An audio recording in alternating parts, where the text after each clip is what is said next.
बुलढाणा जिल्ह्यातल्या चिखली तालुक्यात काल झालेल्या पावसाने जांबुवंती नदीला पहिल्यांदाच पूर आला. त्यामुळे नदीकाठावरील शेतीचे मोठे नुकसान झाले असून सोयाबीन, तूर, उडीद, मूग यासह इतर पिकांचे मोठे नुकसान झाले. अद्याप पंचनामे झाले नसल्याने शेतकरी चिंतेत आहे. तत्काळ पंचनामा करून नुकसान भरपाई द्यावी अशी मागणी शेतकऱ्यांनी केली आहे.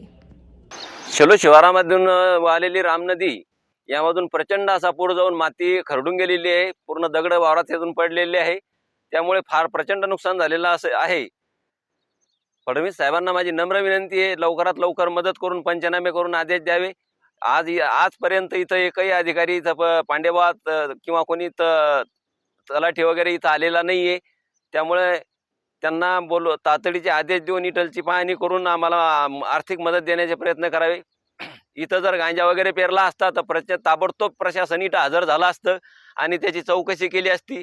आणि आज आमचं एवढं प्रचंड नुकसान होऊन सुद्धा एकही शासकीय प्रशासकीय अधिकारी इथं आलेला नाही. त्यामुळे आम्हाला देवेंद्र फडणवीस यांनी मरणाची परवानगी द्यावी, नाही तर आम्हाला आर्थिक मदत करून मदत करावी. जो पूर आला होता, काय नेमकं नुकसान झालं शेतकऱ्यांचं तुमचं? काल राम नदीला पूर आला. या नदीमध्ये आपण पाहू शकता किती प्रचंड प्रमाणात नुकसान झालेलं आहे.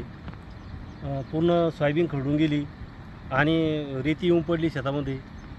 शासनानं आमच्याकडे लक्ष देऊन जास्तीत जास्त मदत करण्याचा प्रयत्न करावा अशी आमची शासनाकडे मागणी आहे.